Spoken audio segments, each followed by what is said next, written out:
Hello guys, स्वागत है आपका सतवीर एक्सप्लेन्ड चैनल पर। आज हम शुरू करने वाले हैं बिल्कुल नया एनीमे जिसका नाम है साकामोटो डेज। तो चलिए जानते हैं इसकी कहानी को। कहानी की शुरुआत में हम एक आदमी को देखते हैं जो कि हिटमैन है, और हिटमैन उन लोगों को कहते हैं जो पैसों के लिए किसी का मर्डर करते हैं, और इस आदमी का नाम है साकामोटो। साकामोटो के सामने कई लोग आते हैं, इन्हें वो एक एक करके मारने लगता है। इस काम में उसे कोई भी परेशानी नहीं हो रही थी, वो इन सभी को बुरी तरह से मार देता है। अब हमें बताया जाता है कि कुछ समय पहले एक लेजेंडरी हिटमैन हुआ करता था जिसका नाम था साकामोटो। हर गैंगस्टर उसके नाम से डरता था और हर हिटमैन उसके जैसा बनना चाहता था। लेकिन एक दिन उसे एक लड़की से प्यार हो गया और उसने अपना हिटमैन वाला काम छोड़ दिया। उसने उस लड़की से शादी कर ली जिससे उसको एक बेटी भी हुई, और अब वो काफी मोटा हो चुका है और वो अपनी छोटी सी दुकान पर काम करता है। एक दिन एक लड़का साकामोटो को ढूंढते हुए उसके स्टोर तक आ जाता है। इधर साकामोटो एक बच्चे को निशाना लगाते हुए देख रहा था जो बार बार उनकी दुकान पर आता है। अचानक ही इस बच्चे के बैग से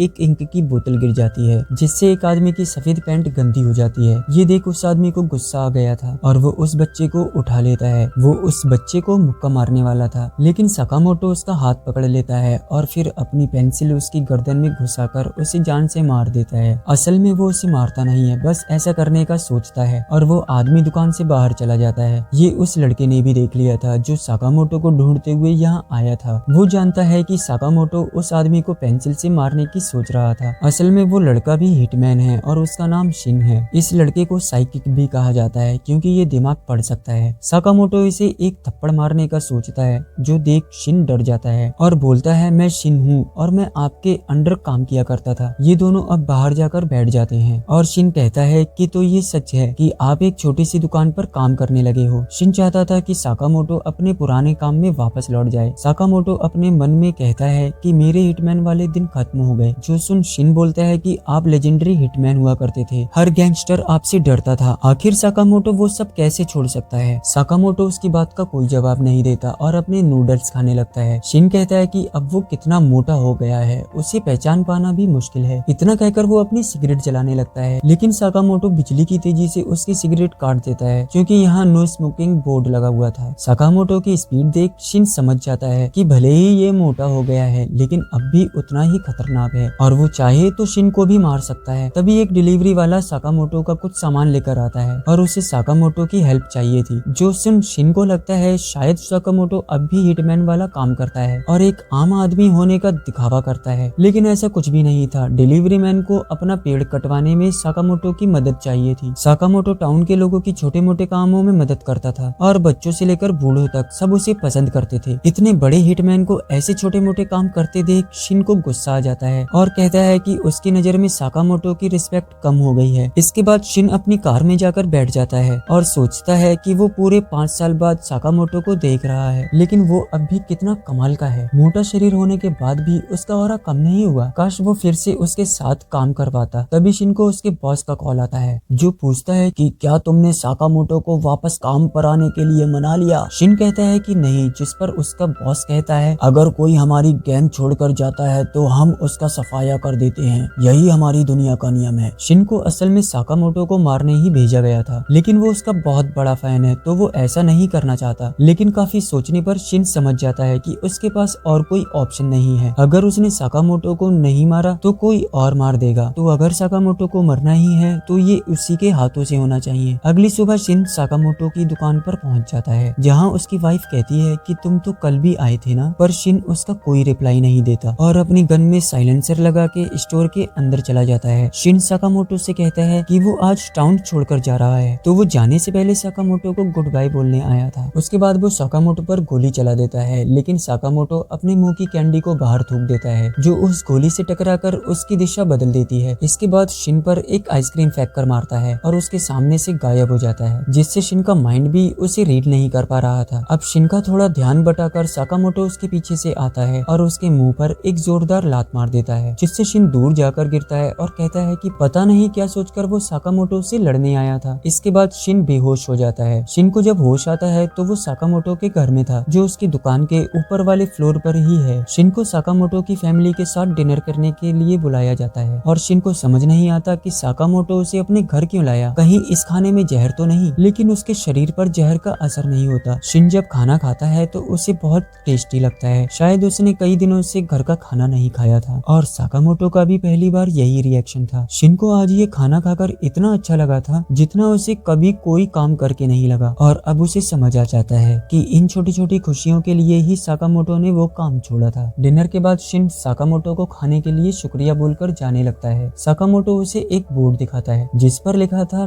थैंक यू, फिर जरूर आना। शिन अपनी गैंग के पास चला जाता है जहाँ उसका बॉस उसे बहुत डांटता है कि तुम उसे मार क्यों नहीं पाए। शिन अब अपने बॉस के सामने सिर झुकाकर कहता है कि साकामोटो को जिंदा रहने दो, वो अपने परिवार के साथ बहुत खुश है। ये सुनकर सभी हंसने लगते हैं। उसका बॉस कहता है कि साकामोटो ने हमारी दुनिया का नियम तोड़ा है और अपनी जिम्मेदारियों को पीठ दिखाई है, तो हमें उसे मारना ही होगा। शिन अब कहता है कि साकामोटो की जगह मैं मर जाता हूँ, लेकिन उन्हें जिंदा छोड़ दो। बॉस कहता है कि ठीक है, तुम मर गए तो हम साकामोटो को छोड़ देंगे। और फिर बॉस मन में कहता है कि कितना बेवकूफ है ये, मैं इसकी बात क्यों मानूं। उसकी मन की बात शिन सुन लेता है और उल्टा उसी पर गन तान देता है, जिसके बाद उनमें लड़ाई शुरू हो जाती है। इधर साकामोटो अपनी दुकान में बैठे ये सब सुन रहा था। इसके बाद वो एक बटन दबाता है जिससे हम देखते हैं कि उसकी दुकान में ढेर सारी गन्स छिपी हुई थी। साकामोटो उनमें से बस एक टेजर गन को उठाकर निकल पड़ता है। इधर शिन किसी तरह से जिंदा बचा हुआ था क्योंकि वो अपने आसपास के लोगों का दिमाग पढ़ सकता है, तो उसे छुपने में काफी आसानी हो रही थी। एक आदमी तो उस पर बंदूक से ही फायर कर देता है, लेकिन फिर भी शिन बच जाता है। बॉस सभी से कहता है कि उसके पास जाओगे तो वो तुम्हारा माइंड रीड कर लेगा, तो दूर रहकर ही उसे घेर लो। शिन की गोलियां अब खत्म हो गई थी और 3 लोग उसे घेर लेते हैं। वो शिन को मारने ही वाले थे, लेकिन साकामोटो पीछे से आकर उन्हें टेजर से करंट लगा देता है। साकामोटो को यहाँ देख शिन और उसका बॉस दोनों चौंक जाते हैं। वो लोग अब साकामोटो को मारने उसकी तरफ बढ़ते हैं, लेकिन साकामोटो जो अपने साथ सिर्फ 2 चॉपस्टिक लाया था, वो उनसे ही लोगों को मारने लगता है। वो इन चॉपस्टिक से चलती हुई गोलियों को भी पकड़ रहा था और वो बिजली की रफ्तार से लोगों को मारने लगता है। वो मोटा जरूर था, लेकिन उसमें ताकत बहुत ज्यादा थी। बॉस अपने आदमियों को साथ में उस पर गोलियां चलाने को कहता है, लेकिन साकामोटो उन सबसे बचते हुए उनकी बंदूकों को काट देता है और वो उन शूटर्स के साथ उनके बॉस को भी मार देता है। ये देखकर शिन समझ जाता है कि ये अब भी लेजेंडरी हिटमैन है। वो पूछता है कि उसे कैसे पता चला कि शिन यहाँ पर है। साकामोटो बताता है कि जब शिन बेहोश था तब साकामोटो ने उसकी गन में एक ट्रैकर लगा दिया था। शिन अब कहता है कि अपने वादे के मुताबिक वो आज ये टाउन छोड़कर चला जाएगा, लेकिन साकामोटो उसे अपनी दुकान की एक यूनिफॉर्म दे देता है और कहता है कि उसे 1 घंटे के 800 येन मिलेंगे और ओवरटाइम के पैसे अलग से। यानी साकामोटो शिन को अपनी दुकान में काम करने का ऑफर दे रहा था, जिसके लिए वो मान जाता है और अगले दिन से ही शिन भी साकामोटो के साथ उसकी दुकान पर काम करने लगता है। वो देखता है कि रेमन के सारे कप तो साकामोटो ही खा रहा था। अपने दिमाग पढ़ने की पावर से शिन लोगों को उनका सही सामान दे पा रहा था और साकामोटो की वाइफ और बेटी को भी वो बहुत अच्छा लगता है। एक बच्चा उसे बाहर चलकर खेलने को बोलता है, लेकिन शिन कहता है कि अभी उसकी शिफ्ट खत्म नहीं हुई है और ये काम उसके पिछले काम से तो कहीं ज्यादा अच्छा है। वो बच्चा पूछता है कि पहले तुम क्या करते थे, जिस पर साकामोटो अपने मन में बोलता है कि उसे बताया तो तुम्हें मार डालूंगा, जिसे सुन शिन कहता है कि वो पहले सफाई का काम करता था और ये एपिसोड